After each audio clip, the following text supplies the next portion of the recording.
Então, eu sou o professor Valdemir, né? Eu sou... A aula que a gente vê agora é sobre PNL, né? Programação Neurolinguística, de agora até as 19, até as 20h30 a gente vê este conteúdo aqui, tá? Gente, qualquer pergunta que vocês tiverem, podem colocar aí no chat, que a gente vai fazendo umas pequenas pausas aqui, falando então alguma pontuação que você tem, de alguma coisa que você viu sobre PNL aí nessa pesquisa que a gente sugeriu da semana passada para agora, né? Então, a, a nossa aula é baseada nos livros do Joseph O'Connor e o outro livro de programação neurolinguística para leigos, né? Que é um livro bem interessante, um livro de muitos exercícios. Tá bom? Sejam todos bem-vindos. Quem está vendo a gente aqui pela plataforma Zoom, pela fanpage também do 180 Graus, é um prazer estar conversando com vocês aqui. As perguntas que forem surgindo também podem ser colocadas como comentário na fanpage que as meninas me passam aqui. A gente vai, na medida do possível, trazendo respostas aos questionamentos. Tá bom, gente? Então, vamos dar continuidade, né? A aula passada a gente conversou, deu uma base, começou a construir essa base do que é programação neurolinguística, o que é PNL, para que ela serve, foi mais uma conversa. E a gente vai continuar nessas bases para que um pouquinho mais à frente a gente consiga entender como é que funcionam as técnicas, né? Para que você precisa dessa base teórica, você precisa dessa base dos conceitos para você entender o que é exatamente, para quando você chegar nas técnicas, você entender o que você está fazendo, né? E você vai trazer, com certeza, uma utilidade melhor para a PNL na sua vida, tá bom? Vamos avançar aqui um pouquinho, né? Sejam bem-vindos as pessoas que estão chegando aí agora, né? Pronto, né? A atividade que a gente sugeriu da semana passada para essa foi assim, lá na semana passada a gente comentou muito que PNL ela começa em você, né? Ela ela tem que ser primeiro usada em você, você tem que primeiro entender a filosofia da PNL, você tem que primeiro aceitar, entender, praticar, e depois que você fizer isso, que você vai começar, quem sabe, a ajudar as pessoas que estão próximas de você, né? A PNL ela vai melhorar você, vai transformar você, como eu falei, na sua versão 3.0 turbinada, né? Então, se a PNL começa em você, o conceito também deve ser seu, né? Você concorda com isso? Escreva aí no chat só sim ou não, se você concorda ou não com isso. Você vai dizer assim, não, professor, eu não concordo não, porque eu não consegui fazer um conceito, né? Construir um conceito de PNL. Mas, assim, não tem como você errar um conceito de PNL baseado no que você já tem em mãos, né? Só tem um jeito de fazer uma tarefa deste curso errada, né? Qual que é o jeito, gente? O único jeito de fazer errado? Alguém responda aí. Qual que é a única forma de responder uma tarefa errada de PNL? O único jeito de fazer errado é não fazer, né? Porque se você fizer, você trouxer o seu conteúdo, você trouxer o seu conceito, você dizer para mim, Valdemir, eu entendi isso daqui de PNL, entendeu? Isso já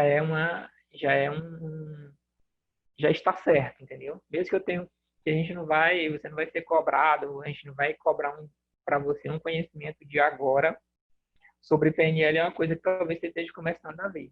Mas, por exemplo, se você tiver já há 10 anos estudando PNL, quase 10 anos quando eu estou, né? Você vai descobrir que mesmo depois de 10 anos você ainda vai estar construindo a sua conceituação de PNL, tá? Eu vou pedir para vocês, assim, que todo mundo que construiu esse conceito, por, por gentileza, me envie pelo WhatsApp, ou então você enviar aí pro Galaxy, que as meninas me transmitem aqui, só para a gente ter uma ideia exatamente do que é, de como você absorveu esse conteúdo até este momento. Essas pesquisas que você fez aí no Google, no YouTube, você, pelo menos para a gente nortear um pouquinho, para saber quais foram as principais dúvidas, eu entendi como filosofia, eu entendi como praxis de vida, eu entendi como terapia, que não é. eu entendi como, sei lá, como um ferramenta, apenas como ferramenta. Aí, de acordo com o que vocês entenderam, a gente vai modulando o conteúdo aqui para que seja mais proveitoso, digamos assim. Quando a gente terminar essas aulas, a gente vê assim, caramba, eu entendi conceitos XXX de PNL, eu apliquei esse, isso aqui funcionou para mim, tá? Isso é muito, muito, muito, muito importante, tá, gente? Isso aqui é um método que a gente vai ajustando o curso conforme a gente vai fazendo ele, tá? Porque o conteúdo, a minha percepção de PNL, por exemplo, é diferente de alguém que começou a ver há um ano atrás, ou começou a ver há 2 anos atrás, né? Não estou dizendo que a minha é melhor, que a pessoa é melhor, estou dizendo que é diferente, tá bom?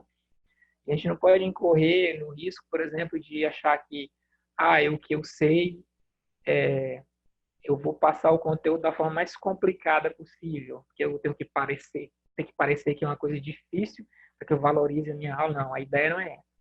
A ideia dessas aulas de PNL, e aliás, não só da aula de PNL, mas enquanto aulas minhas que eu estiver ministrando, a ideia principal, meu objetivo principal é que você entenda, que você aprenda, que você compreenda, que você aplique e que daqui 1 ano, 2 anos eu te encontre na rua e você diga assim, olha, professor Vladimir, caramba, aquelas aulas foram muito boas, assim, me ajudaram muito sobre alguns aspectos.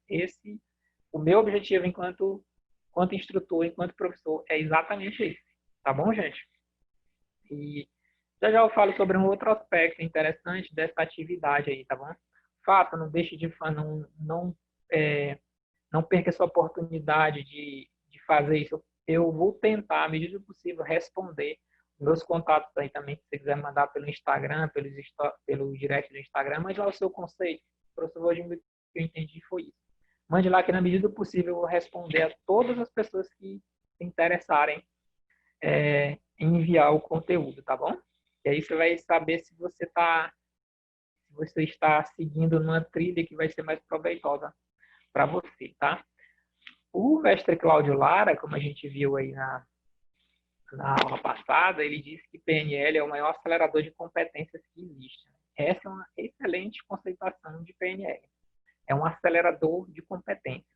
Isso quer dizer o quê? Que as coisas que eu faço bem, eu posso fazer melhor ainda.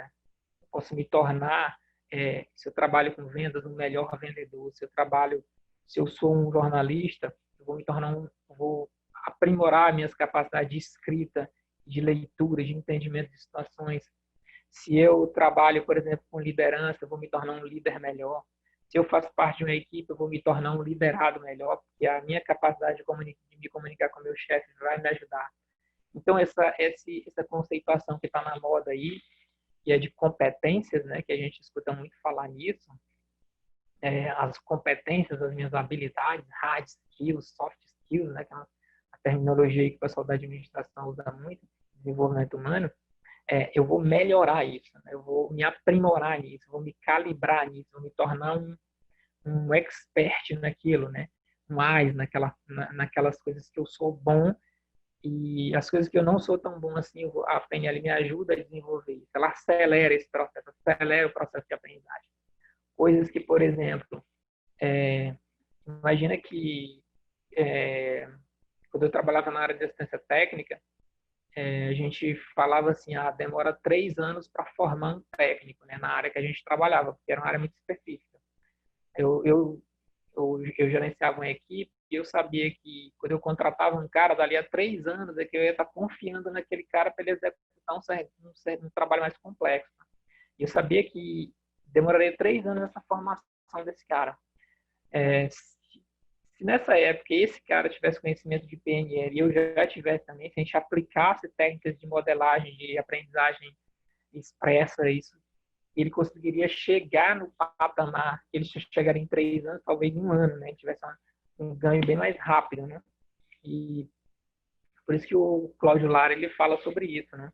E o Cláudio Lara, ele aplica muito a PNL, né? Ele diz assim pra gente, olha, você pode aplicar a PNL. Ele comenta assim com a gente, olha, eu quero que daqui a um tempo vocês me liguem e digam assim, olha, eu estou aplicando PNL a isso, né? Por exemplo, no meu caso, eu também sou psicólogo clínico e a PNL me ajudou muito a me comunicar melhor com o meu paciente, me comunicar melhor com as pessoas, entendeu? Outro dia ele estava na live no Instagram e falaram lá, e eu até mencionei isso, olha, Cláudio, eu fiz o curso com você há muito tempo atrás, e o que a PNL me ajudou foi eu me comunicar melhor com o meu paciente. Tipo assim, ela ajustou essa minha habilidade, isso me ajuda bastante enquanto terapeuta. Isso é uma coisa bem bacana de a gente pensar, né? Deixa eu avançar mais um pouquinho aqui, tá? É, você não consegue fazer as suas tarefas de estudo, contrate um funcionário para fazer. Como fazer isso? Eu trago isso de um preceito, por exemplo, que quando você vai estudando PNL, você vai construindo vários pressupostos que a gente vai ver no final dessa aula. Você vai construindo, você você tem vários insights de ideia de coisas que funcionam, tá? Não, isso aqui funciona para mim, bacana, eu vou fazer isso, tá? Aí quando alguém me fala assim, cara, eu não estou conseguindo fazer minhas tarefas, eu não estou conseguindo executar o meu trabalho durante o meu dia, né? Eu não consigo me ajustar, eu não consigo fazer isso, essas frases que eu não consigo, eu não posso, eu não tenho, essas frases são muito perigosas, né? Que são crenças que você vai implementando em você mesmo, tá? E a gente traz assim, eu digo para essas pessoas assim, olha, tem que aprender a gerenciar, além do seu tempo, gerenciar você mesmo, tá? E como é que a gente faz isso, né? Como é que eu consigo me gerenciar? Como é que eu consigo implementar isso, né? Uma maneira bem prática de fazer isso é você contratar uns funcionários, né? É muito fácil você contratar um funcionário, né? Tipo, é, quais são os papéis que você exerce, né? Tipo, eu tenho três funcionários, no mínimo três funcionários. Eu tenho outras, mas os meus funcionários básicos são o psicólogo, o estudante e o professor, né? Em última instância, essas pessoas sou eu mesmo. Eu me contrato, né? Eu pego assim e divido o meu dia. Eu acordo bem, eu acordo no horário X lá, eu não vou falar a hora que eu acordo no horário X, e as duas primeiras horas que é, eu pego esse estudante, eu contrato esse Valdemir estudante e digo, assim, eu vou te contratar aqui por 2 horas, você vai sentar aqui e você vai ler. Aí eu passo 40 minutos lendo sobre PNL, 40 minutos lendo sobre psicologia clínica, mais o restante do tempo eu leio sobre neurologia, alguma coisa que eu acho interessante. Aí eu começo o dia com 2 horas de leitura, né? Por quê? Porque eu fui contratado como estudante. Né? Aí tudo bem, eu sou estudante, eu estou gerenciando o meu tempo. Imagina que eu vou ter que prestar contas, essa minha versão Valdemir estudante vai ter que prestar contas para mim como pessoa, entenderam? Aí eu não vou poder reclamar de mim mesmo, né? Porque eu sou estudante, eu tenho 2 horas, eu vou ter que estudar nesse horário, tá bom? Aí eu também tenho um período como professor. Aí o que que eu uso? Eu não vou contratar aqui um professor. O que que esse professor faz? Ele prepara esses slides, ele organiza a aula, ele seleciona os livros que ele vai ler, ele seleciona os textos, ele vê vídeos no YouTube que sejam referentes à disciplina, certo? Isso mais 1 hora é essa hora como professor, que é o meu funcionário também. Eu tenho um terceiro funcionário que é o psicólogo, né? Que ele vai fazer o quê? Ele vai ler sobre psicologia clínica, ele vai ver a agenda, ele vai organizar isso tudo, ele vai ver quais são as sessões anteriores, ele vai ler sobre as demandas dos pacientes, entenderam? É assim, eu não tenho como reclamar, porque eu tenho esses funcionários aqui dentro de mim, tá? Isso é uma estratégia que eu mesmo gerei, inventei para aplicar isso a mim, certo? Porque se eu for pensar como um todo, por exemplo, eu acordo de manhã e eu tenho, por exemplo, que ler 2 capítulos de um livro, porque eu sou estudante, eu tenho que estudar constantemente. Eu estou fazendo algum curso, eu preciso fazer aquelas tarefas, entendeu? Aí eu tenho que fazer as tarefas, eu tenho que preparar os slides, eu tenho que ver vídeo no YouTube, eu tenho que ver a, o acompanhamento dos pacientes, eu tenho que ler sobre psicologia. Se eu for ver o todo, a probabilidade de que eu tenha uma crise de ansiedade é enorme, né? Então, de que eu vejo aquele monte de problema, eu não consigo gerenciar aquilo. Por quê? Porque eu estou vendo o todo. Esse é um princípio muito básico. Você sabe como é que você resolve um grande problema? É dividindo ele em pequenas partes, tá? Por exemplo, eu tenho um monte de tarefas durante o dia. Eu não posso fazer todas as tarefas de uma vez só, mas eu posso fazer essa tarefa, eu posso dividir ela em pequenas partes. Quando eu divido em pequenas partes, quando lá perto das 5 horas da tarde eu já terminei todas essas tarefas, tá? Isso vale para qualquer coisa, é um conhecimento que você pode generalizar sobre quaisquer aspectos. Aí você pode olhar para mim e dizer assim, cara, mas isso daí é uma loucura, você está se dividindo, você se pressiona com isso e tal, você atua em 3 áreas diferentes e tal. Isso não gera problema. Eu disse, não, muito pelo contrário, né? Com o tempo, né, você desenvolve prática. E quando você desenvolve prática, você vai fazendo cada vez melhor. Você lembra que a PNL é um acelerador de competências, né? Então, a PNL sendo um acelerador de competências, eu consigo fazer isso de uma forma mais rápida. Cada vez que eu faço melhor e mais rápido. Cada vez que eu preparo uma aula, teoricamente é para a aula ficar melhor, entenderam? Eu vou me aperfeiçoando nisso. E assim, e também não são só pensar nos problemas que eu tenho que resolver, nas tarefas que eu tenho que fazer. Imagine, por exemplo, que eu sou psicólogo, eu sou estudante, eu sou professor. Eu tenho 3 funções diferentes.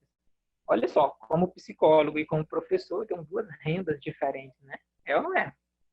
Então, não são só. Como estudante, eu estou fazendo o quê? Eu estou investindo no meu futuro, eu tenho um aprendizado constante. Eu sempre estou estudando, sempre. Eu sempre estou matriculado em algum curso, eu sempre estou vendo alguma coisa, eu sempre estou lendo um livro. A palavra sempre pode ser usada nesse aspecto, tá? Então, assim, isso cabe muito de, por exemplo, eu tipo assim, isso funciona para mim, né? Mas você pode desenvolver o seu método e aprimorar isso, né? Sabe como é que não dá certo? É quando você não tenta, quando você não começa a fazer. Aí não funciona, entendeu? Se você começar a fazer isso, esse é o método que eu estou sugerindo para você gerenciar o seu tempo. Não quer dizer que vai funcionar para você. Mas, por exemplo, se você está sobrecarregado, se você não está, se você está sendo cobrado, você está cometendo erros cíclicos. Ah, cadê a tarefa? Cadê os slides? Ah, não sei, não dá certo, não posso fazer a... Se você está sendo cobrado pela mesma coisa, é um indicativo de que você está desorganizado, entendeu? E a organização não tem jeito, você tem que começar de alguma forma. Ah, eu pensasse, assim, eu vou me organizar primeiro como psicólogo.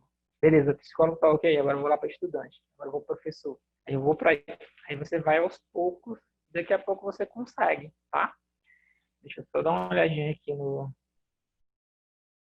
comentário que a Bruna fez aqui, a Bruna Carolina. Às vezes a pessoa diz que não tem tempo, mas ela gasta bastante tempo pensando em como fazer e não parte para ação. Exatamente.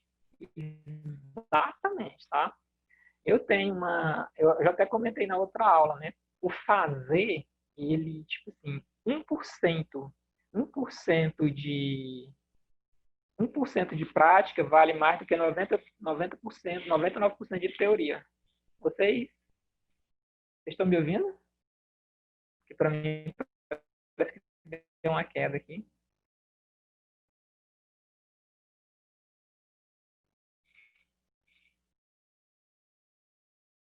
Estão me ouvindo? Ah, tá. Porque para mim pareceu apareceu aquela abinha de conectando, né? Que deu uma caída, mas não foi isso não, né?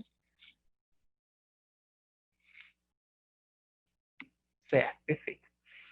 Então, a gente tem que, que aplicar, né, o conteúdo.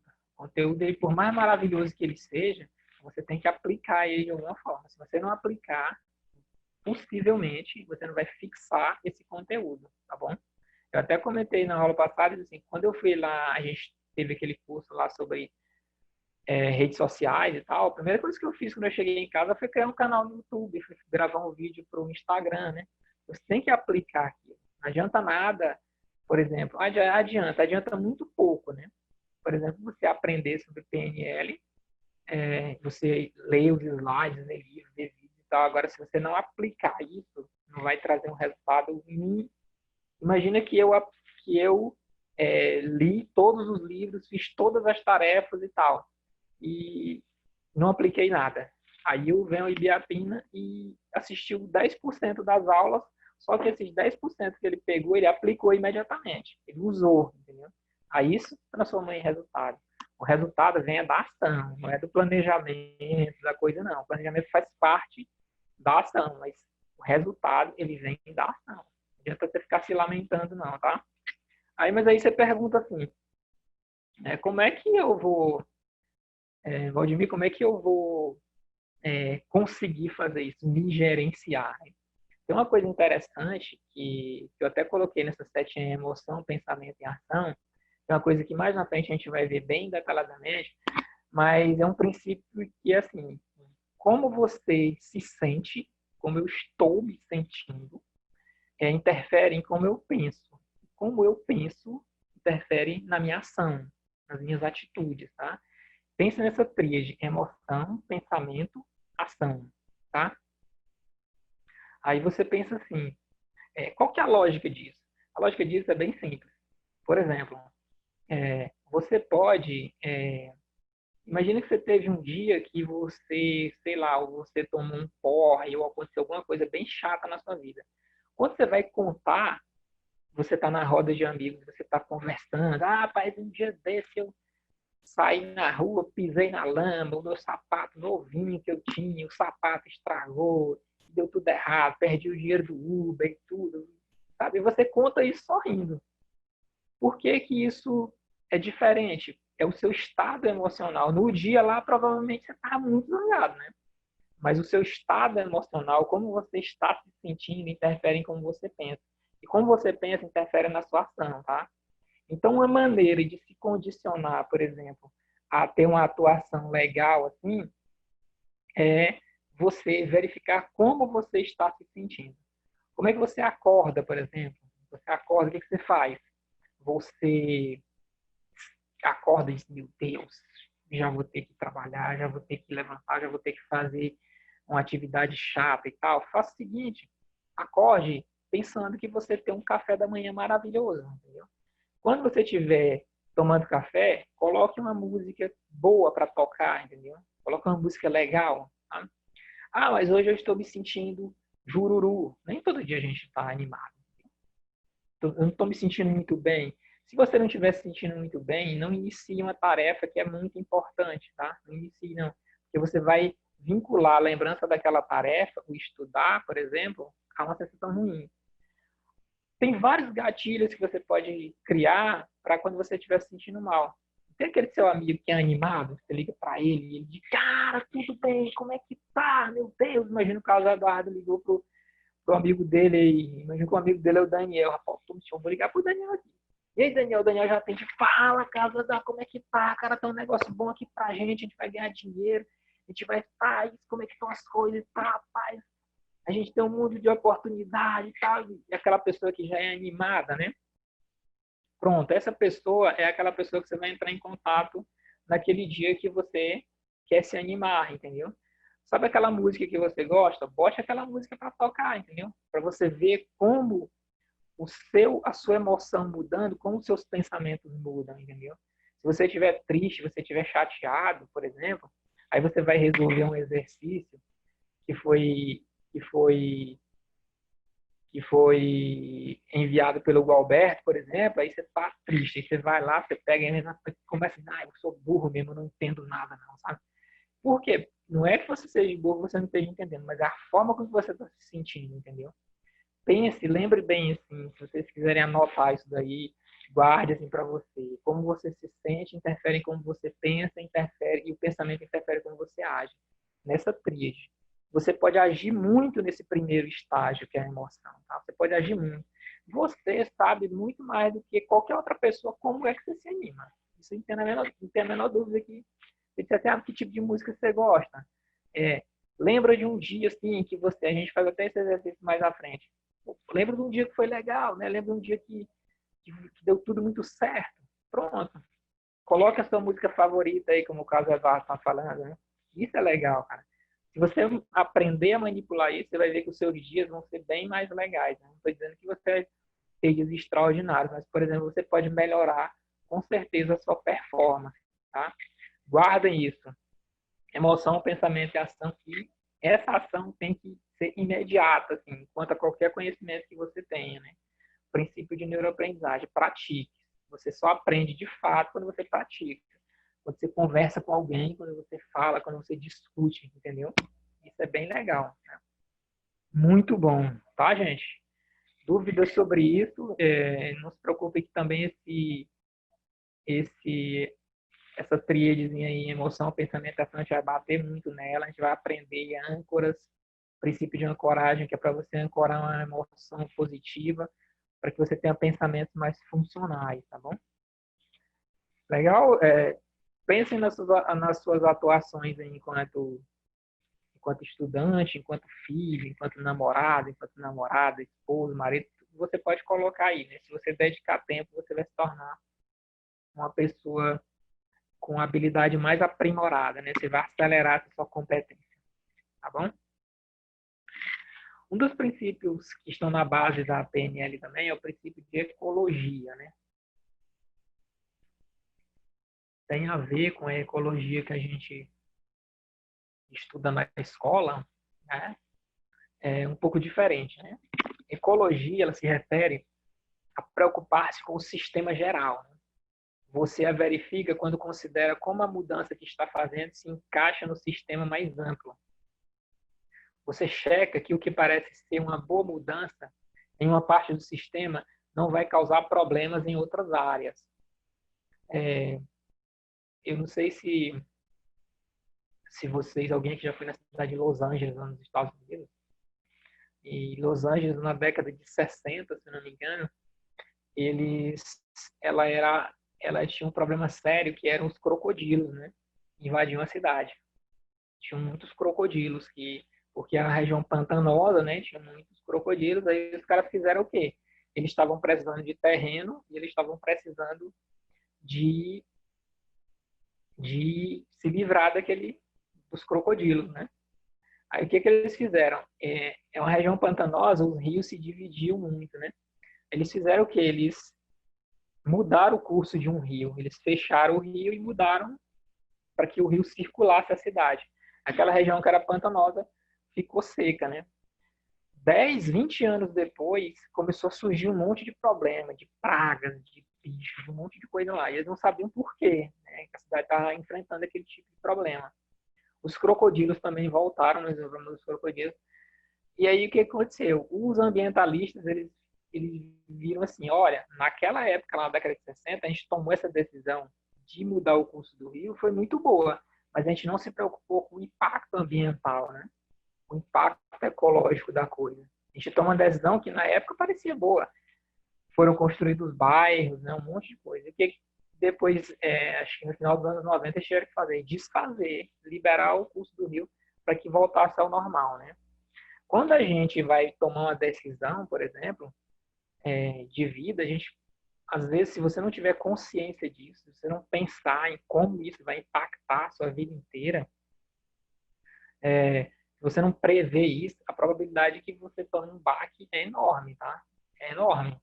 Porque, por exemplo, eu penso assim, eu quero, sei lá, eu, eu sou uma pessoa que tem uma ideologia tal, e eu tenho como objetivo, sei lá, trabalhar numa empresa grande, ou passar num concurso, alguma coisa que vai de encontro àquilo. Eu não imagino os impactos que aquilo vai gerar na minha vida, né? Eu não imagino, por exemplo, vocês que são mais, tem uma galera que é mais jovem, imagine assim, que quando você quer muito arrumar uma namorada, arrumar um namorado, né? Quando você arruma uma namorada ou um namorado, o que seus amigos dizem? Dizem, ih, tá sumido, hein? Cadê? Encontrou um buraco, se enterrou, né? É os danos que você não percebe, né? Com o tempo que você fica com a namorada, você deixa de ficar com seus amigos, né? Gera esse dano que a gente é um dano ecológico, você não media. Por quê? Tem que medir isso, pensar assim, mas eu quero isso, tal, eu preciso disso, né? Por exemplo, eu como pai, eu posso fazer uma escolha de ter um emprego fixo, por exemplo, e ganhar um pouco mais, ou não sei, eu ter uma vida estabilizada, alguma coisa assim, mas aí eu vou passar muito tempo longe da minha família, né?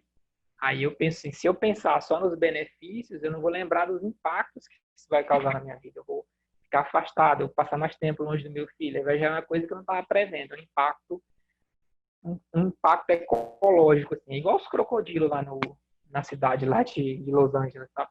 É bem isso. Esse é o conceito de ecologia. Imagine que você está inserido no sistema. Não, nem precisa, mas você está inserido no sistema. Né? Imagine o impacto que as suas decisões vão gerar vão gerar na comunidade em geral, né? Imagine assim, imagine, por exemplo, eu sou um empresário e eu, sei lá, durante a pandemia agora eu tenho uma grana guardada, eu vivo de renda, eu faço o seguinte, eu vou fechar minha empresa, não estou nem aí. Vou acabar com a empresa e PT saudações. Aí eu não imagino o impacto que isso vai gerar nas famílias das pessoas que são meus funcionários, né? O sofrimento que isso vai gerar. Eu não analiso, eu estou me vendo apenas como pessoa e não como empresário, não como agente de mudança da sociedade, né? A gente tem que perceber isso. Esse é o conceito de ecologia em PNL, né? E ela é dividida em duas formas, né? Primeiro, é a ecologia interna. Como é que é a tal da ecologia interna? A ecologia interna, ela é assim, você verifica a ecologia interna, aliás, verificar a ecologia interna é checar junto aos seus sentimentos, suas crenças e valores, se a situação ou decisão é correta. Aí a gente traz o conceito de congruência, né? E o que é congruência, né? Eu lembro que nas aulas presenciais eu perguntei isso para o IDEAP, para pensar o que é congruência. Congruência é quando eu digo o que eu faço e eu faço o que eu digo, tá? Isso é congruência. Quando eu digo assim, não, eu sou uma pessoa correta e tenho uma atitude correta. Eu sou honesto e eu devolvo o troco quando eu recebo o troco a mais, entendeu? Sou uma pessoa congruente.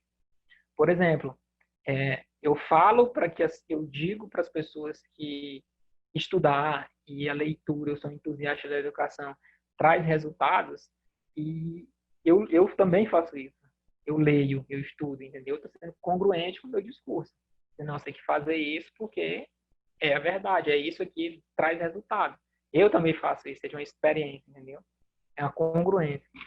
O que que ele menciona aí crenças e valores, né? Crenças não tem a ver com crenças religiosas, não, tá? Crenças tem a ver com as coisas que você acredita. Por exemplo, se eu sou, imagina que eu sou vegano, por exemplo, ou então vegetariano. Aí eu sou vegetariano e eu vou trabalhar, por exemplo, eu vou participar de uma seleção, não recebi, vou participar de uma seleção, vou ser contratado. Quando eu chego lá para ser contratado, o cara diz, você vai trabalhar num restaurante, você vai ser, por exemplo, churrasqueiro no restaurante. Você vai trabalhar ali preparando pratos com carne. Aí você vai trabalhar pensando assim, caramba, o pessoal está comendo carne, eu não concordo com o abate de animais, esse tipo de coisa, né? Aí você está indo de encontro aos seus valores. Você vai ter sofrimento quanto a isso, tá? Aí você é que vai dizer assim, vale a pena o salário. Aí essa balancinha é você que vai dizer, né? Contra as coisas que você acredita, né? As empresas grandes, elas têm declaração de valores, né? Se você entrar ali, por exemplo, em uma agência do Banco do Brasil, eu não sei se ainda tem hoje, mas antigamente ele tinha a declaração de valores dele dentro dos elevadores, né? Entrar no elevador, nossos valores são o crescimento econômico do país, não sei o que lá, é um monte de coisa assim, né? Aí é importante que você verifique se a instituição que você está fazendo parte é congruente com os seus valores, né? Senão você pode estar participando de uma coisa que vai afetar a sua ecologia interna. E assim, quando você faz uma coisa que você não acredita, seu inconsciente ele trabalha contrário a você, tá? Não adianta, ele trabalha ele combate você. Em vez do seu inconsciente te ajudar, ele te atrapalha, entendeu? Isso é quando, por exemplo, você vê aquelas histórias impactantes de chefes de cozinha que trabalharam em multinacionais, assim, de executivos, altos executivos, e de repente o cara, não, de repente eu larguei tudo e vim ser chefe de cozinha. Por quê? Porque os valores dele, as crenças dele eram diferentes das crenças e valores da empresa lá que ele trabalhava, tá? Gente, crenças e valores não são para serem julgados, tá? Você Você tem as suas, eu tenho as minhas não são certas, as suas erradas, ou as suas erradas, as minhas certas, não tem nada a ver.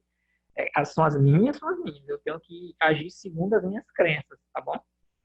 Se eu disser, por exemplo, quem aqui tem o dinheiro como um dos seus valores? Valores, assim, escrevam só no chat, assim, sim ou não. Se o dinheiro para mim é um valor, é um dos meus valores, sim ou não. Só escrevam aí para mim.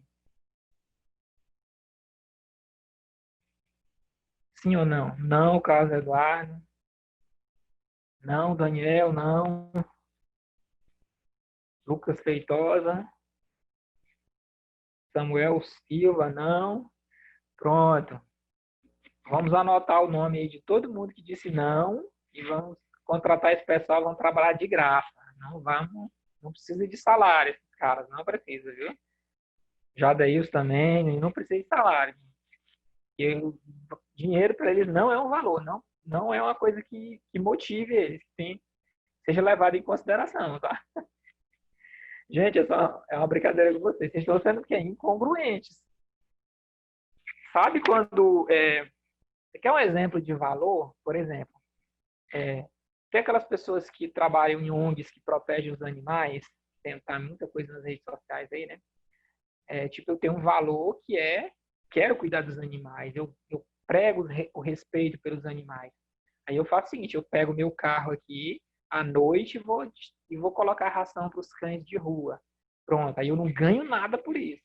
Aí o meu valor, o que é o meu valor ali? Eu estou ajudando os animais. Eu estou sendo congruente ali com o que eu estou dizendo, né? Certo? Mas o dinheiro, gente, embora a gente... Por que a gente fala que o dinheiro não é um valor para a gente? Porque a gente tem vergonha. A gente diz assim, não, se eu disser que é dinheiro, parece que eu sou mercenário. É claro que não.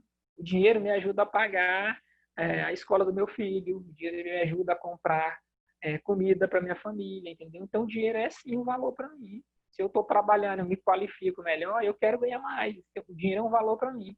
Eu não sou escravo do dinheiro, né? A gente tem essa visão de que, por exemplo, de que você ter dinheiro, você ter uma condição financeira é errado, eu me torno uma pessoa corrupta, sei lá, esse tipo de coisa, e não é isso.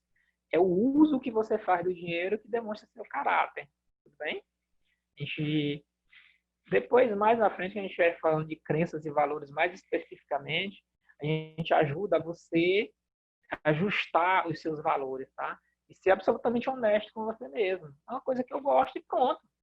Não, Valdemir, eu acho muito bonito o discurso e tal, mas eu quero é dinheiro, entendeu? Eu acho muito bonito as pessoas que vão cuidar dos animais. Mas peraí, eu quero comprar uma BMW, entendeu? Isso sou eu. Se, por exemplo, eu tenho esse valor, eu quero comprar um apartamento de cobertura, eu quero ter uma casa em Barra Grande, eu quero ter uma BMW. Se eu, por exemplo, for trabalhar numa ONG, eu vou estar sendo incongruente. Por quê? Porque eu não vou estar trabalhando segundo os meus valores, tá bom? Para identificar, dá pano para manga, né? Essa coisa aí. Pode voltar atrás, Daniel, pode voltar atrás. Né? Então, dinheiro é um valor. Meus parabéns, né? Está sendo congruente agora, né? E a pesquisa que você pode fazer com você mesmo, as perguntas, para saber se você está sendo, se aquilo que você vai fazer vai afetar a sua ecologia interna ou não, é assim, vale a pena, tipo assim, aquilo que você vai fazer, vale a pena você, por exemplo, imagina que você sonha, sei lá, em ser médico, né? Ou imagina que você sonha em ser advogado. Aí, assim, se a tua motivação for grande, você vai suportar 5 anos sentado na cadeira da universidade, assistindo aula, fazendo tarefa, apresentando seminário, você vai aguentar. Agora, se a tua motivação não for uma coisa que não for congruente com seus valores, com a sua personalidade, você faz 2, 3 períodos e você abandona. Tem que ver se vale a pena. E esse valer a pena é muito subjetivo, sabe? De cada pessoa. Tipo assim, o que vale a pena para mim, não vale a pena, pode não valer a pena aí para o Daniel, para o Jadeilson, entendeu? Cada pessoa é uma pessoa. Essa é uma pergunta que você tem que fazer internamente, né? Desculpa. Internamente. A segunda pergunta é essa, né? O que perco com isso? E o que eu ganho com isso, né? O que eu perco se eu fizer isso e o que eu ganho se eu fizer isso, né? Isso é interessante que você faça uma lista, né? Escreva ali, ó. Se eu, por exemplo, não tem aquela...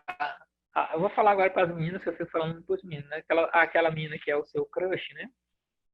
Aquele rapaz que é o seu crush, você olha para ele, tal, você olha assim, aí você pensa, não, vou fazer um ataque, vou entrar nas redes sociais, vou dar um monte de like lá no Instagram, vou mandar um direct, vou ver se ele não tá no Tinder. Aí você imagina assim, tá se reconhecendo, Bruna? Não, né? Aí imagina assim, que você conseguiu, né? Menino você conseguiu sair e tal, e não sei o quê, beleza. Aí você vai pensar assim, o que que eu perco namorando com este cabra? O que que eu ganho namorando com ele? Tem que verificar isso, tá? Ah, mas se eu começar a namorar com ele, aquela reuniãozinha que eu faço com as minhas colegas já não vai mais dar certo, ele não vai querer, entendeu? Ah, e o que que eu ganho? Ah, é um cara carinhoso, eu vou ganhar lá todos os acessórios que o namoro traz. Aí você faz uma listinha de prós e contras, tá? Se você fizer, viu, Bruna? Se você fizer isso e você tiver uma decisão racional, aí você me fala, porque você não é deste mundo, entendeu?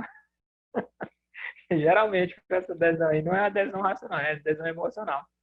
Mas é importante, assim, para que você se acostume a analisar as possibilidades, tá? Você vai se acostumando a dizer, não, isso aqui vale a pena, isso aqui não vale a pena, eu vou ganhar isso, eu vou perder isso, entendeu?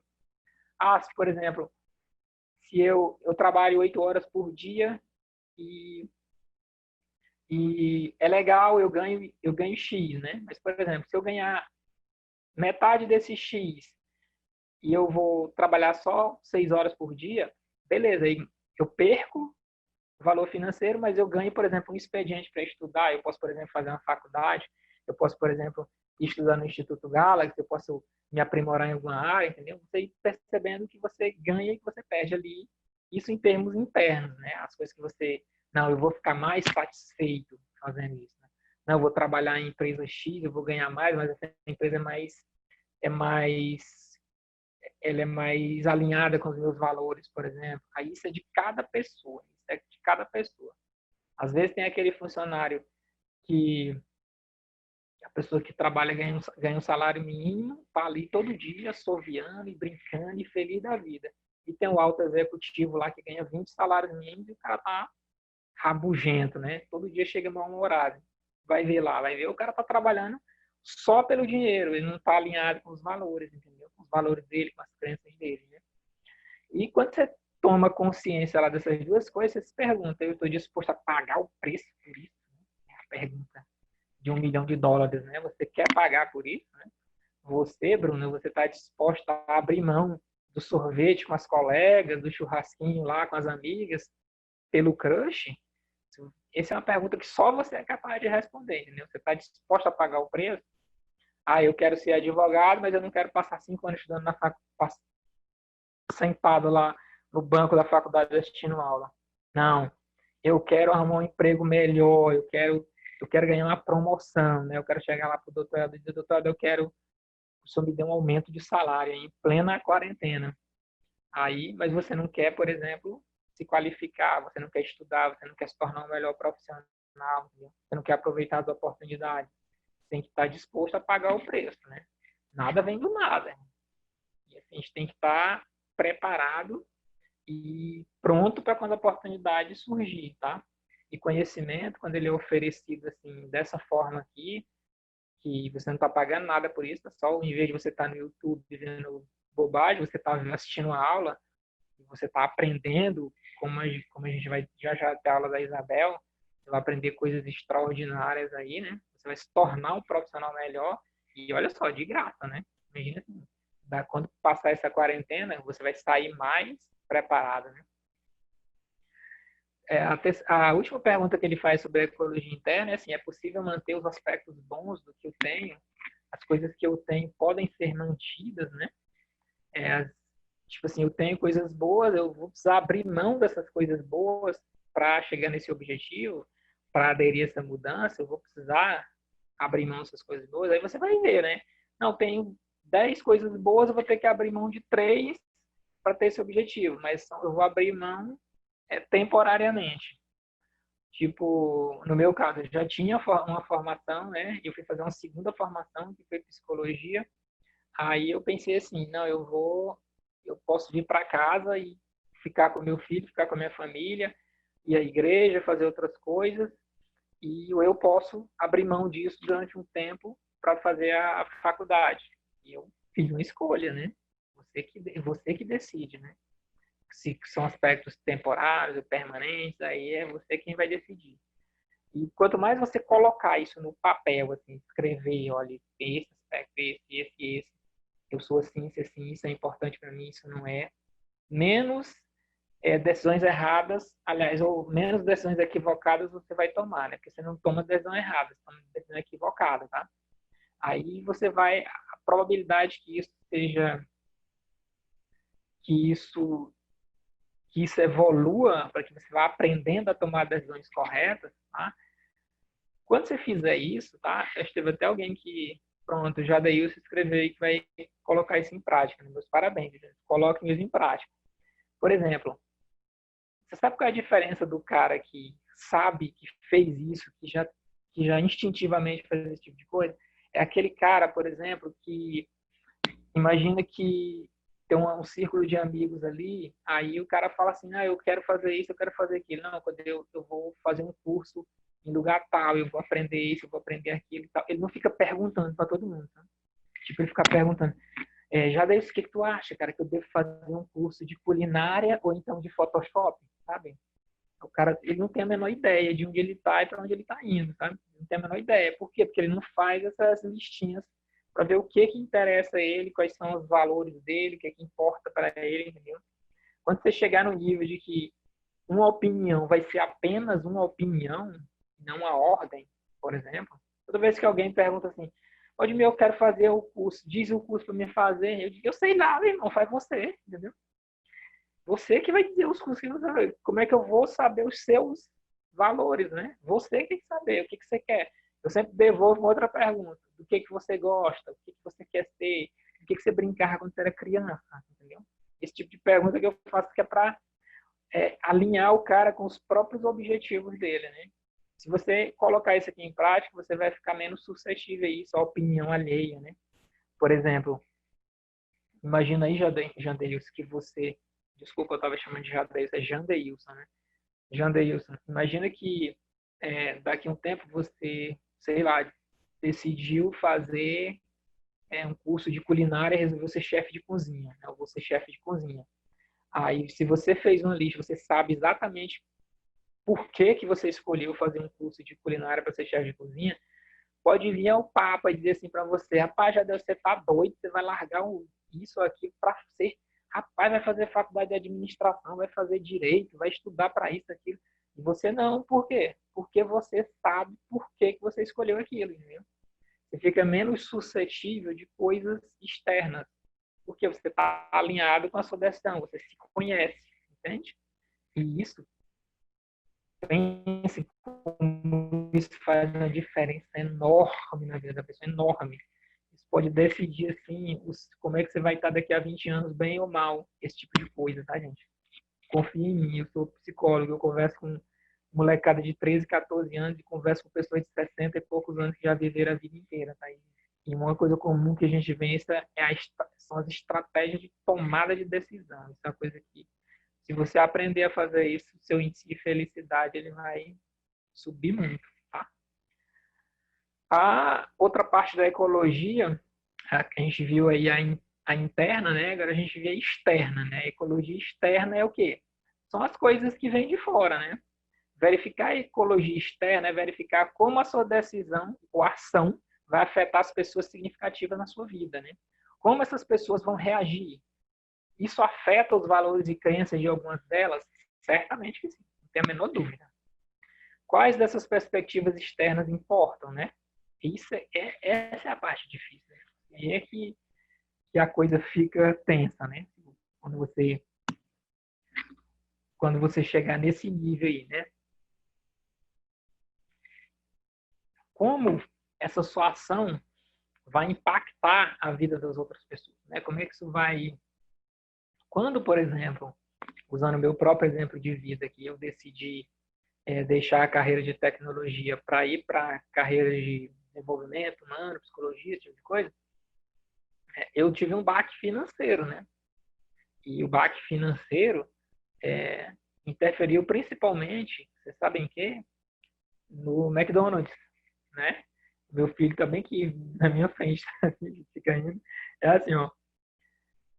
Quando eu tinha uma condição financeira, né, antes de, lá no meu começo da carreira da área de desenvolvimento humano, tipo assim, eu tinha uma condição financeira muito tranquila. Toda semana eu estava no McDonald's, toda semana eu estava, né, 4 vezes por semana a gente comia fora, a gente estava tranquilo, a gente não se preocupava com o supermercado, né? E o impacto, o principal impacto que houve foi esse impacto financeiro na minha vida, né? E foi uma coisa que pesou muito, gente. E assim, eu tive eu sabia disso, eu sabia que ia haver esse impacto. Eu me preparei para esse impacto, mas viver esse impacto foi diferente, entendeu? A gente se prepara, a gente prevê, a gente planeja, mas o impacto ele continua existindo. Ele vai afetar, entendeu? Imagina, por exemplo, que voltando aí para a Bruna, começou a namorar o crush e tudo, e a Bruna está estudando, e, legal, eu tô estudando, eu quero passar, sei lá, talvez num concurso, alguma coisa desse tipo, ou então ela, não, eu quero ganhar mais, eu preciso de mais, tal, me preparei para isso e tal. Aí imagina que o Dr. Helder convidou a Bruna e disse assim, Bruna, é o seguinte, você foi uma pessoa que você estudou muito aqui, eu vi o seu desempenho nos cursos, foi excelente e tal. Eu estou precisando de uma correspondente lá em Brasília. E eu quero que você me diga daqui para... Imagina que agora são, deixa eu ver, são 19h50, até 8h10 você vai ter que dizer para mim se você quer ir, aceita esse trabalho lá em Brasília. Aí a Bruna vai lembrar de quem? Do crush, né? Eu vou largar do crush, eu vou lembrar do crush, eu vou lá, eu vou deixar meu namorado, eu vou deixar minha família, eu vou para lá. Isso é o tipo de pergunta que só a Bruna pode responder, entendeu? Aí você vai ter que medir. Quanto mais você medir isso, mais você se preparar, porque senão corre o risco de você passar a vida inteira se preparando para uma coisa que na hora que você chegar e você, meu Deus, eu não quero isso. Não era o que eu sonhava, entendeu? Não era o que eu. É que nem o estudante de medicina que vai fazer medicina pensando em Grey's Anatomy. Né? A vida do médico não é Grey's Anatomy. Não é Grey's Anatomy. Não se iluda quanto a isso, tá? Não é o cara que faz direito pensando que vai andar de BMW no apartamento da Zona Leste, né? Demora para você chegar nesse nível aí, né? Assim, tem que pensar, prever isso, né? Esses impactos, o que que eu estou perdendo, o que que vai gerar nas pessoas que eu o que, que vai gerar como consequência para minha família, para as pessoas que eu gosto, para a sociedade onde eu estou, essa minha atitude, né? Eu consigo prever isso, eu consigo ver essa ecologia externa. A ecologia externa é uma coisa que eu tenho que levar muito, muito, muito em consideração, tá? Se você tiver o mínimo de responsabilidade. Se não, você vai embora, tchau e benção, né? Chega lá, arruma outro crush, né? Não, Bruno? Enfim, como essas pessoas que estão ali perto de você, elas vão reagir, né? Um exemplo que eu uso para isso é assim, eu conheci um cara que ele queria muito ser policial, né? Mas claramente ele não era policial.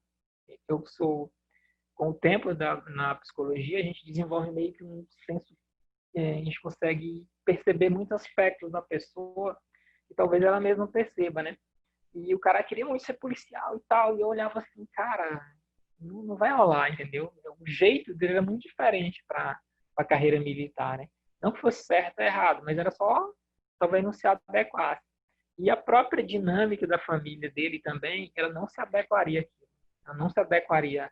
A forma com que ele foi criado, a forma com que a família funcionava, não era compatível, por exemplo, com a carreira militar, né? Por exemplo. Você tem que medir isso, porque isso traz um peso enorme, entendeu? É tipo assim, é como se você fosse, a gente fala com os pais, fala, você vai matar sua mãe de desgosto se você fizer isso, entendeu? Vai matar, o seu pai vai olhar para você, meu Deus, não era para ter feito isso assim. Essa outra pergunta aí que a gente fala sobre os valores e crenças de algumas delas, vou falar uma coisa muito séria para vocês agora, tá? Você não pode viver, aliás, poder você até pode, mas você sofre. E você viver em consonância com os valores e crenças de outras pessoas, tá? Papai ama você, mamãe ama você. Eu não estou falando sobre crenças religiosas, não. Estou falando sobre valores que têm que fazer sentido para você, tá? Os consultórios de psicologia estão lotados de pessoas que se tornaram médicos, ou advogados, ou engenheiro, qualquer outra coisa, sofrendo. Por quê? Porque ele foi fazer uma coisa porque o papai queria, porque a mamãe queria, entendeu? A gente sabe que esse não traz um resultado muito legal, assim, a longo prazo para a pessoa, entendeu? Então, você tem que viver, você escuta as pessoas que estão ali do seu lado, você escuta seus amigos, suas amigas, você escuta a opinião deles, mas você não pode viver segundo os valores e crenças das outras pessoas. Tá?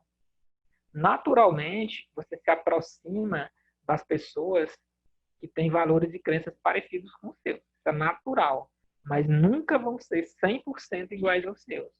Nem o seu irmão gêmeo vai ter valores e crenças 100% iguais aos seus. Entendeu? Nunca vai ser igual.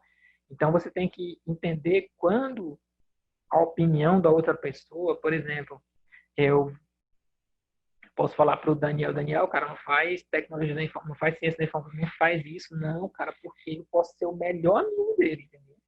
Mas assim, a gente pode convergir em vários aspectos, mas nesse ponto, se ficar entre você e seu amigo, em coisa de valores e crenças, você tem que escolher os seus valores, entendeu?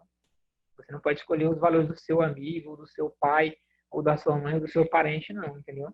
Você tem que, na maioria, eles vão ser parecidos. Mas quando divergir, você vai ter que escolher o seu. Porque quem vai pagar pelos seus erros é você, entendeu? Quem vai sofrer aí é você por isso, entendeu? A gente tem que ficar bem atento a isso, porque senão você fica vivendo em função da vida de outras pessoas, do que elas querem e tal. E isso não é legal assim a longo prazo. Não é legal, né? Certo? Outra coisa também que você tem que fazer é exercer esse juízo de valor, né? Por exemplo, importa, tipo assim, mas você vai, tipo, no meu caso, eu cheguei a ser chacoalhado. Cara, mas como é que você vai largar uma carreira que já está estabilizada, que não sei o quê? Teve gente que se zangou comigo seriamente, mesmo, seriamente. Aí eu disse assim, sim, mas sorry, querido, eu não vou viver isso aqui, eu sei o que eu tô fazendo. Se eu estiver errando, é o meu erro. Se eu estiver acertando, é o meu acerto, entendeu? Aí você que vai medir, né? Você que vai pensar assim, poxa, eu vou colocar aqui as pessoas que realmente se importam comigo, meu pai, minha mãe, eu vou escutá-los, né? Vou dizer, gente, ou é a opinião do cara lá da rua, daquela pessoa que como é que chama, o especialista de YouTube, o especialista de Instagram, que não sabe nada, que não fez nada, e fica opinando sobre a vida das pessoas, né? Você tem que pensar sobre isso, né? Quem você escuta, a gente viu até nas aulas de neuropersuasão, né? Quem são as suas referências? Quem é que vai dizer para você, olha, isso aqui importa, isso aqui não importa, é, faça desse jeito, entendeu? Vai te dar umas orientações. Aí você é que vai dizer o peso que aquela opinião daquela pessoa, essa interferência externa, esse impacto externo vai viver, vai trazer para você, tá? Por exemplo, eu posso um dilema que as meninas vivem quem mora em acho que cidade grande também, quem mora em bairro, né, principalmente, quem mora em bairro, tem o pessoal da rua, né? Não sei se vocês já viram o pessoal da rua. Na rua de vocês tem o pessoal da rua? Aquele pessoal da rua que trabalha na disseminação de informações da rua, tá? Usando um termo técnico para isso é fofoca, né? Toda rua tem, mas todo mundo tem esse pessoal, né?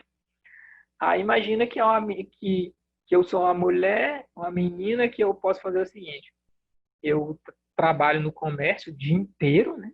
O dia inteiro, e eu escolhi estudar à noite, né? Não, eu vou fazer um curso noturno profissionalizante, porque eu quero me capacitar e tudo. Aí eu vou chegar tarde da noite em casa. Aí quando a menina que chega à noite, eu chegando tarde da noite em casa, os vizinhos vão dizer o quê? Que eu estava estudando? Não, o vizinho vai dizer naturalmente que eu não vale nada, né? Essa menina não vale nada. Chega todo dia, chega em casa de madrugada. Aí uma comenta com a outra, né? Diz, mas tu viu a hora que ela chegou ontem? Entendeu? Aí você vai pensar assim, o que é que vale a pena? Eu investir no meu futuro? Será que a opinião dessas pessoas aí interessa na minha vida? Será que elas vão pagar meus boletos? Sabe? Essa interferência aí, ela vai fazer diferença na minha vida? Aí você que vai avaliar, entendeu? Essa essa ecologia externa, sobre esse aspecto, ela vai interferir no bojo lá da sua tomada de decisão, no bojo da sua ação, lá, o que você quer fazer, entendeu? Pense nisso, né? Vocês perceberam que a gente, conversando sobre esse único tema, já amplia, né? Por exemplo, quando a gente pergunta para alguém, você vai fazer isso? Quando alguém chega para mim e diz assim, Valdemir, eu vou fazer, imagina, eu decidi aqui fazer um curso, eu quero ser jornalista, eu quero fazer faculdade de jornalismo. Aí eu pergunto assim, como foi que você chegou no jornalismo? Quando a pessoa assim começa a gaguejar, não, eu não sei, meus colegas tudo estavam fazendo e tal. Quais são as suas referências no jornalismo, né? Se tem alguém na sua família que é jornalista e tal. Aí, assim, como você chegou nessa decisão envolve a ecologia, né? Envolve seus valores, envolve como isso vai impactar em você, como isso vai impactar na sua família, como é que isso vai gerar um resultado, entendeu? Quando você tem isso na ponta da língua, você traz respostas mais efetivas, né? Traz respostas mais concretas, tipo assim, gera mais credibilidade no que você está dizendo. Não, eu vou ser jornalista porque eu não vou ser só um jornalista, eu vou ser o melhor jornalista, entendeu? Eu não vou ter só um blog, eu vou ter o melhor blog. Entendem isso? Essa tomada de decisão, ela se torna mais assertiva, né? Isso é muito positivo para a gente, tá? Guarda isso, ecologia interna e ecologia externa. Faz parte de estratégia de tomada de decisão, tá, gente? Coisa muito útil na, na, na PNL. É uma coisa que, aliás, tudo na PNL é muito útil, né? Eu fico repetindo isso, mas tudo na PNL é muito útil. Então, assim, deixa eu fazer um parêntese quanto a isso, tá? Às vezes, eu escutei esse comentário, esse feedback de uma aula, né? A pessoa me disse assim, Valdemir, isso é muita coisa, cara, é coisa tanta coisa legal e você fica meio perdido e tal. É que nem quando você chega no parque de diversões, né? Você não sabe onde você vai primeiro, não sei se vou... Sabe? Com o PNL, tenha calma. Teste uma coisa de cada vez. Não, eu entendi hoje, imagina você vai sair daqui hoje sabendo o que é ecologia interna e o que é ecologia externa. Aí, amanhã, quando você for tomar uma decisão, você já vai ter em mente isso. Treine isso. Estratégia de tomada de decisão, tá? Treine isso. Aí já é uma coisa, já é um conceito que você aprendeu, tá? Não se preocupe em aprender tudo de uma vez só, não. Escolha um conceito. Eu tenho um livro aqui, às vezes a gente abre um livro e vai ler só uma parte do livro, só um capítulo do livro. Ali você aprende muita coisa e você implementa ali no dia a dia, tá? Daqui a pouco você vai ter um monte de conceitos, um monte de coisas que vão te ajudar muito, tá? Tenha calma. Não vos afobeis, né? Pronto. Um outro conceito que a gente traz, que é um conceito que a PNL usa, mas ele vem lá da psicologia, inclusive, freudiana, é o conceito de consciente e inconsciente, tá, gente? Os que já ouviram falar sobre isso, assim, digam sim ou não aí, ou então digam, não se desesperem, assim, com o conceito de consciente e inconsciente, tá? Regina já ouviu falar, né, Regina? Regina, foi você que fez o curso de coach, Regina? Lucas, sim, certo. Carlos Eduardo, perfeito. Já ouviram falar, né? O conceito de consciente e inconsciente, né? Que deve ter uns 458 milhões de vídeos no YouTube falando sobre isso, né? Vocês querem ter uma dica interessante sobre o YouTube? Que a gente vê muita bobagem no YouTube, passando muito tempo vendo coisas que não trazem talvez um resultado mais prático. Use uma regra de 20%, que são recreativos, sei lá, do Wesley Safadão, das lives lá do Tiaguinho. Pronto, aí você vai pegar 2 vídeos que vão te trazer um conhecimento. Vídeo de 5 minutos. Eu te garanto que se você passar 5 minutos assistindo um vídeo sobre física quântica, você não morre. Você não morre. Você vai sair dali com um aprendizado maior. Se você passar 5 minutos vendo um vídeo, por exemplo, sobre meditação, técnicas de meditação, você não morre também. Você vai sair com conhecimento a mais, tá? Se você aplicar essa regra de 20 e 80, você vai ver que daqui a pouco você está falando sobre coisas que as pessoas nem sabem. Você vai estar elevando o nível do seu discurso. E isso para jornalista é muito interessante, tá? Eu sei que as fofocas das celebridades são legais, né? Eu sei que vídeos sobre filmes e tal, eu gosto muito de ver vídeos sobre motocicleta, são legais, mas aplique essa regra de 20%, de 20 e 80. 80% recreação e 20%. Depois você vai modulando, e se você ficar 50-50, você vai estar de parabéns, né? Tá? Então, no YouTube tem muita coisa sobre consciente e inconsciente, né? É um conceito bem legal que ele começou lá com o Freud, né? Na psicologia a gente vê isso de uma maneira bem profunda, né? E na parte da neurologia, da neuropsicologia, a gente também entende o conceito só que de uma forma diferente, né? Imagina, por exemplo, que você tem o seu aparelho celular, né? Você tem um aparelho celular e o que você está vendo aí na tela do seu celular? Você está vendo a aula agora, né? Se você estiver vendo pelo celular. Mas o que você tem lá? Você tem os seus ícones, você está executando, por exemplo, o Zoom agora, né? Agora, por trás do Zoom, ele está executando o sistema operacional, né? O iOS. O sistema operacional ele gerencia a conexão de rede ou conexão de Wi-Fi. E a conexão de Wi-Fi é gerenciada por um protocolo chamado TCP/IP. Aí tem um monte de coisa rodando atrás, por trás lá no background lá do seu celular, do seu computador, que você nem imagina o tanto de coisa que está funcionando lá para te entregar essa telinha aí, com essa imagem aí dessas mãos consciente e inconsciente. Você imagina um monte de coisa, tá? Imagina, por exemplo, que essa infinidade de aplicativos, essa infinidade de processos que o sistema operacional, que o Android está gerando. Eu sei que tem gente que está vendo no iOS, né? Então, o pessoal chique que está vendo no iOS, né? No Android. Mas eu estou vendo no Android, né? Quem está vendo no... Você está vendo só essa telinha, existe uma infinidade de processos lá atrás. O inconsciente, o consciente é mais ou menos assim. Essa parte consciente que você tem da sua mente, você tem controle, que eu estou vendo aqui, aí eu olhei aqui para minha mão, eu estou vendo a minha mão, essa mente consciente é só essa parte pequena. Todo o resto, todos os outros processos que estão acontecendo lá atrás da minha cabeça são a mente inconsciente, tá? Todos esses padrões lá estão lá gravados lá que estão gravados lá nessa parte, que executam, que dão ordens, que determinam preferências, são a mente inconsciente. Imagina, por exemplo, que você está na piscina olímpica e você faz igual essa pessoa que está fazendo aí, né? Você pega esse pouquinho de água e você coloca na sua mão.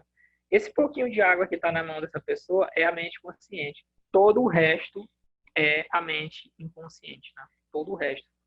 Ela é muito, mas muito, muito maior do que a parte consciente, tá? E os processos, eles acontecem primeiro a nível inconsciente e só depois eles se tornam conscientes, tá? Quando, por exemplo, já te respondo. Quando, por exemplo, o pessoal da neurociência que estuda o cérebro tem uma brincadeira que a gente faz assim. Quando você percebe uma coisa, aliás, a sua mente consciente é a última coisa que o seu cérebro faz, é jogar aquela ação para a mente consciente. Então, quando uma coisa está acontecendo, você é o último a saber. Você é o último a saber das coisas que estão acontecendo com você. Você é o último a tomar consciência. O processo ele já aconteceu todinho lá no teu padrão, nos teus padrões gravados no inconsciente, tá? Deixa eu ler aqui a pergunta da Bruna. É verdade que os sonhos vêm do subconsciente? Subconsciente e inconsciente é a mesma designação, tá? Depende da sua visão, né? Mas os sonhos, hoje em dia na neurociência, a gente já tem um consenso, sabe, Bruna, que os sonhos, eles são a forma com que o cérebro ele organiza as memórias, tá? Ele pega as memórias e é como, por exemplo, você junta tudo para não ocupar espaço. Lembra antigamente um aplicativo chamado WinZip? Você tinha um arquivo grande, você zipava o arquivo, aí ele transformava o arquivo pequeno e você guardava lá, que era para não ocupar espaço. A grosso modo é o que o cérebro faz. Ele pega tudo que aconteceu no seu dia e dá uma indexada, transforma numa coisa pequena e joga lá na tua memória de longo prazo. O processo de sonho é isso, tá? Eu sei que a gente pode estar inferindo aí sobre crenças das pessoas que o sonho não, ele tem um significado. Cientificamente é isso, tá? É o que o cérebro ele tá guardando aquelas suas memórias. Tem até gente que diz assim, eu não sonho. Tem alguém que não sonha aqui, né? Só você diz assim, eu, no chat aí. Eu não sonho, Valdemir, eu não sonho. Eu sou uma pessoa diferente, eu não sonho. Você sabe qual é o remédio para sonhar? Ah, os seus sonhos de todo mundo é estranho, né? Tem gente que diz que não sonha. Você sabe qual é o remédio para sonhar? Para sonhar, você faz o seguinte: na hora que você tiver, como é que fala, as quedas de sono, você vai na geladeira, você toma 3 copos d'água desse tamanho aqui. 3 copos. Aí você vai dormir. O que vai acontecer quando você tomar 3 copos d'água? Você vai acordar para fazer xixi um monte de vezes, né? Você vai acordar para fazer xixi várias vezes. O sonho, você só lembra dele quando você acorda imediatamente você ter sonhado, tá? Se você não acordar, você não se recorda do sonho. Para que você lembre dele, você tem que acordar. E se você tiver com a bexiga cheia, você vai ficar acordando toda hora e provavelmente vai lembrar do seu sonho, tá? Os sonhos têm significado? Tem. A gente que não entende, né, o significado, né? Deixa eu ver aqui o Daniel. Sonho. Eu sonho e esqueço. Provavelmente você não acordou imediatamente após o sonho, né?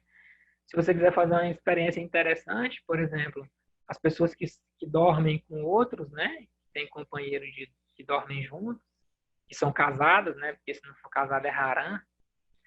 Se você estiver dormindo com a pessoa e a pessoa está ali com o olho movendo, né? Não sei se você já viu aquele, quando o olho fica movendo rápido, chama de movimento REM.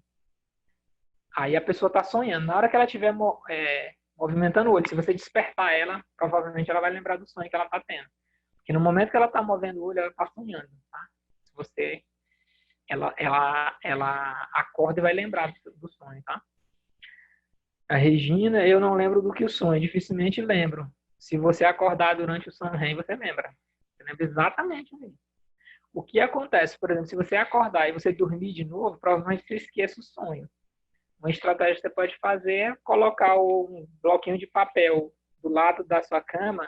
Na hora que você despertar, e você lembrar do sonho, você anota.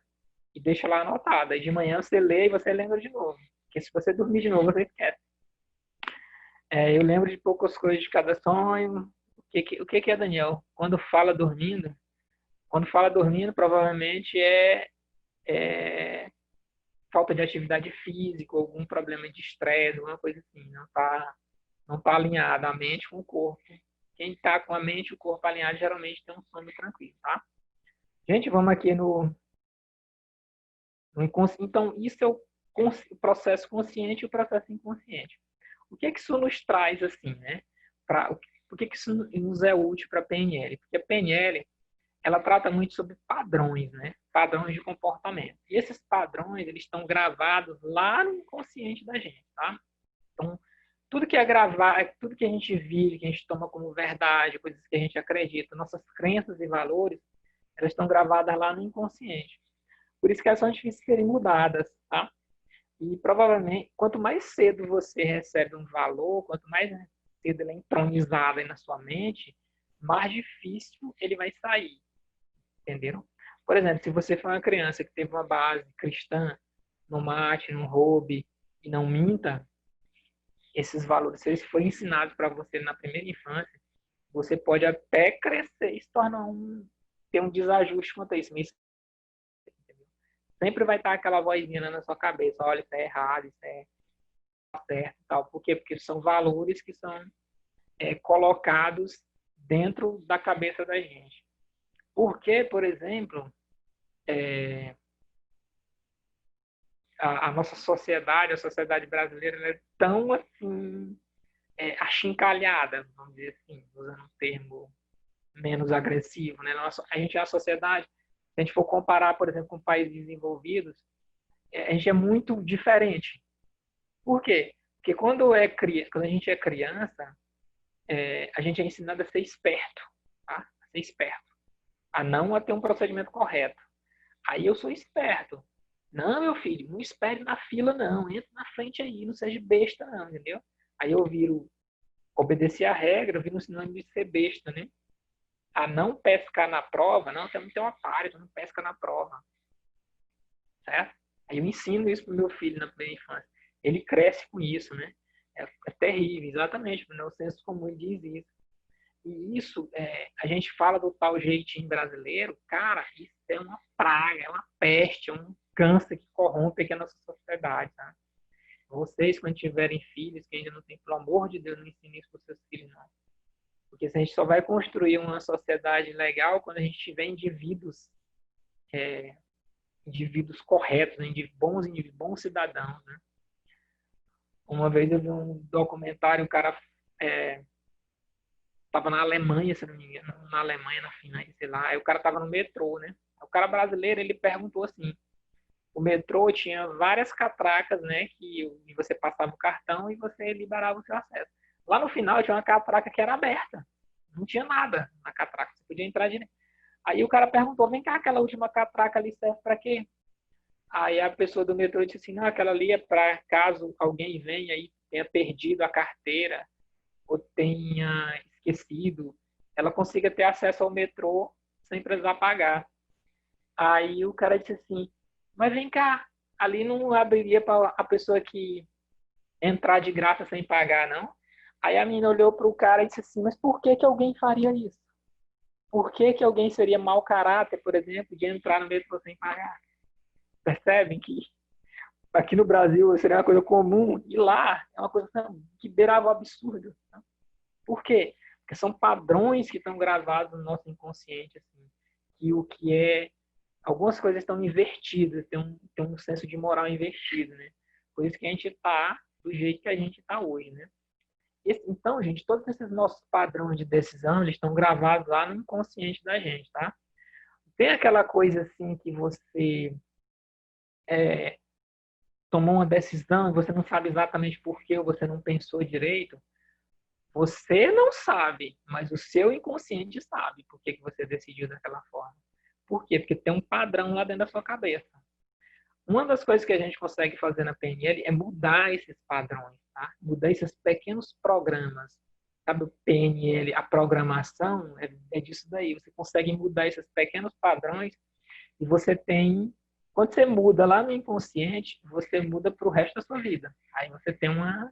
Isso é uma das mágicas que a PNL faz. Quando alguém fala assim, você vê o vídeo no YouTube, não, mude a sua vida com PNL. Provavelmente o cara está falando sobre isso, né? Eu não sei se ele vai explicar exatamente como é que funciona, mas ele está falando sobre isso, tá? Deixa eu só avançar aqui para mais esse slide. Deixa eu ver aqui o tempo nosso. Não, dá para a gente conversar bastante sobre isso aqui. Percebem a conceituação de inconsciente dessa forma que ele é maior, né? E tem esses padrões. Vocês conseguem ver essa piscina de bolinha aí? Todo mundo está vendo a piscina de bolinha, né? Acho que a bola que tem menos quantidade aí é a bola. Qual é a bola que tem menos quantidade? Na percepção de vocês aí. Menos quantidade. É a azul? As azuis, amarelas? Na minha percepção é a roxa, exatamente, Dani. A minha percepção é a bola roxa, que tem menos, né? Isso, a bola roxa. Então, eu também, vocês tiveram a mesma percepção que eu tive. Imagine, por exemplo, que essa piscina de bolinha é o seu inconsciente, tá? Isso aí são padrões de tomada de decisão que você gravou, né? São coisas que, por exemplo, você recebeu e estão aí gravadas. E o inconsciente tem uma coisa interessante nele. Ele não enxerga e ele não faz juízo de valor. Ele não enxerga o que ele está fazendo. Ele só pega aquilo ali e manda para frente. Entendeu? Por exemplo, um exemplo bem interessante. Imagina que é, a Regina, tá, Regina? Vou usar seu nome aqui de exemplo. Tá? Imagina que a Regina, ela é uma criança, quando ela era bem pequenininha, ela tinha ali por volta de 3, 4 anos de idade, ela estava passeando com a mãe dela, não sei, com a mãe, com a tia, e ela viu, por exemplo, a mãe dela viu um cara maltratando outra pessoa, falando alguma coisa, fazendo alguma coisa que era muito errada, sabe? Aí ela diz assim, eita, mas aquele cara ali é um mau caráter, é gente ruim. Aí ele puxa, a mãe dela, né, e fala assim, não, mas ela é uma criança, ela não sabe o que ela tá fazendo. Aí ela diz assim, eita, mas aquele cara ali é muito, é um mau caráter, é gente ruim. Aí ele puxa, a mãe dela, né, e fala assim, não, mas ela é uma criança, ela não sabe o que ela tá fazendo. Aí ela diz assim, eita, mas aquele cara ali é muito, é um mau caráter, é gente ruim. a mão dela, a mãe dela puxa a mão dela e ela olha para o cara e o cara, por exemplo, tem uma característica, ele usa bigode, né? Ele tem um bigode. E a Regina gravou automaticamente esse padrão, né? Pessoas ruins, mau caráteres, que oferecem perigo, usam bigode. Homens de bigode são mau caráter, oferecem perigo e fazem coisas ruins, tá? Isso foi gravado. Aí tá gravado lá no inconsciente da Regina. Essa é uma... Quando a Regina vai crescendo, beleza, ela vai crescendo, crescendo, se tornou uma mulher poderosa e tal, não, eu sei as coisas, me tornei profissional e tal, tal, tal. Uma bela manhã de sol, a Regina recebe uma mensagem pelo WhatsApp e começa a conversar com a pessoa e tudo, e a pessoa é bem alinhada com os pensamentos dela e tal, não sei o que, não, vamos marcar de nos encontrar, tá? Isso é hipoteticamente, eu não sei se a Regina tem namorado, tem casado, assim. Aí o cara chega lá, e adivinha, o cara tem um bigode, tá? E tava lá gravado no inconsciente da Regina que um cara de bigode ele é um mau caráter. Aí o cara é o quê? Ele é um excelente profissional, ele é um cara de família, ele é um excelente partido, assim, para você ter um relacionamento, né? Uma pessoa que comunga dos mesmos valores que ela, mas lá no padrão lá, que foi gravado, tá lá no inconscientezinho da Regina, quando ela tinha 3, 4 anos de idade, que homem de bigode não é um bom, é mau caráter. Pronto, tá lá. E a Regina, por mais que ela conscientemente, na mente consciente dela, ela perceba assim, não, cara, ele é um bom partido e tal, não sei o quê. Aí ela vai conversar com a amiga dela, ela vai dizer assim, mulher, ele é assim, um ótimo cara, tal. Mas tem uma coisa nele assim que eu não gosto, sabe? Tem uma coisa que não dá, tem alguma coisa me dizendo que ele não presta, entendeu? Aí o que está dizendo para ela que não presta? Essa informação que está lá no inconsciente da Regina, tá? Vocês terem uma ideia de como o inconsciente ele exerce influência na nossa vida. Os padrões de decisão, eles que estão gravados lá, eles surgem. Por exemplo, é, eu cresci numa família que o meu pai batia na minha mãe, né? Meu pai batia na minha mãe. Aí, o padrão de marido. O que que o marido... O meu pai era o marido, era o chefe da família. O que que ele fazia? Ele batia na minha mãe. Beleza. Ficou gravado lá na minha cabeça. Pai bate na mãe. O marido bate na esposa. Certo? Isso daí. Aí eu cresci. Não, mas aí eu cresci. Eu me tornei um cidadão. Eu entendo que é errado isso, fazer esse tipo de coisa. Não, hoje em dia aquilo ali era coisa do arco da velha, não funciona mais, é violência, é um crime e tal. Isso está onde, essa decisão? Está aqui no meu consciente, na minha mente consciente. Eu sei que é errado, eu sei que não é isso que eu devo fazer, tá? O que é que acontece, por exemplo, quando o meu consciente é rebaixado? Quando o meu consciente, na minha mente consciente rebaixa, o inconsciente toma conta. Aí o que que acontece, por exemplo, num, num domingo à tarde que eu estou tomando uma cerveja, assistindo futebol, tá? E eu sou flamenguista e o meu time pega uma taca de 5-0 do Vasco, entendeu? Aí eu fico pé da vida, zangado. A minha mente consciente foi rebaixada. Aí a minha mulher chega para mim e fala assim: olha, se eu falo uma palavra lá impensada, aí vem o padrão que está lá no meu inconsciente. O que, que tem no meu inconsciente? Marido bate na esposa. Aí a gente vai conversar com a delegada Vilma, porque o padrão ele volta se ele não for tratado. Tá? Aí todas as vezes que você tomou uma decisão que você acha que foi sem pensar, essa decisão provavelmente veio lá do seu inconsciente, tá? Agora sim, com o passar do tempo você vai jogando padrões dentro do seu cérebro. Você vai jogando padrões dentro do seu cérebro, jogando padrões, e ele fica igual essa piscina de bolinha aí, tá? Só que imagina o seguinte, que as bolas amarelas e as bolas azuis são boas decisões. Aliás, desculpa, as bolas roxas são boas decisões. Aí eu só coloco dentro da minha mente inconsciente decisões ruins, que seriam representadas, por exemplo, pelas bolas amarelas, verdes e azuis e vermelhas, tá? Aí imagina, por exemplo, que eu preciso tomar uma decisão ali sem pensar. A minha mente consciente, ela diz assim: olha, cheguei numa decisão aqui, eu não tenho tempo de pensar. Pega um padrão aí para mim. Quando a minha mente inconsciente for buscar um padrão, ela vai fazer o quê? Ela não vai olhar lá e escolher, peraí, eu vou escolher uma bola roxa porque é um padrão bom. Não. Ela enfia a mão lá e sai o que tiver, entendeu? Aí, se ela enfiar a mão, tiver mais bolas vermelhas, amarelas e azuis, a probabilidade que ela tire uma bola vermelha é enorme, né? A probabilidade que você tome uma decisão ruim é muito maior.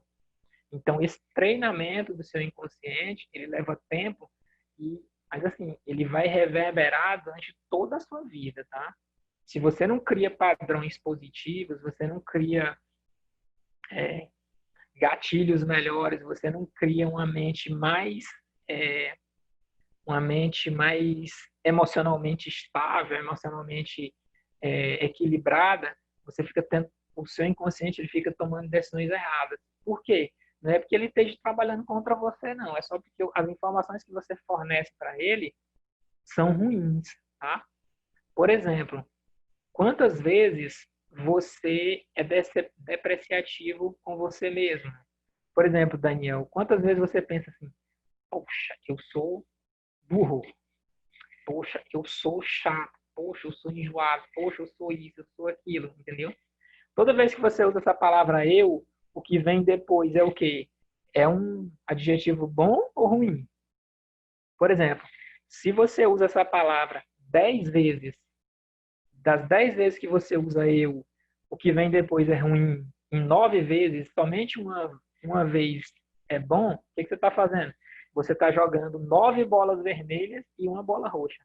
Qual a probabilidade de quando o teu consciente pedir uma informação? Ah, peraí, eu quero a informação do Daniel. O que o Daniel é? Aí o teu inconsciente vai fazer o quê? Vai enfiar a mão lá na piscina de bola.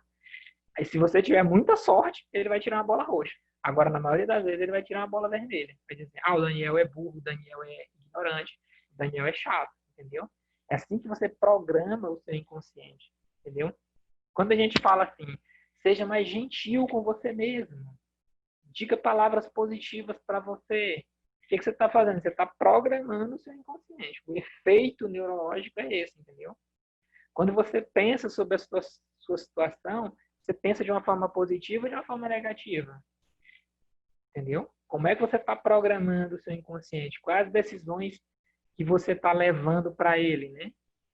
Percebem como isso aqui é um aspecto muito prático, né? Um aspecto muito você pode exercitar tipo agora, ou amanhã de manhã, quando você for pensar sobre eu tô trazendo o que para dentro do meu inconsciente? Eu estou trazendo lixo ou estou trazendo coisas positivas?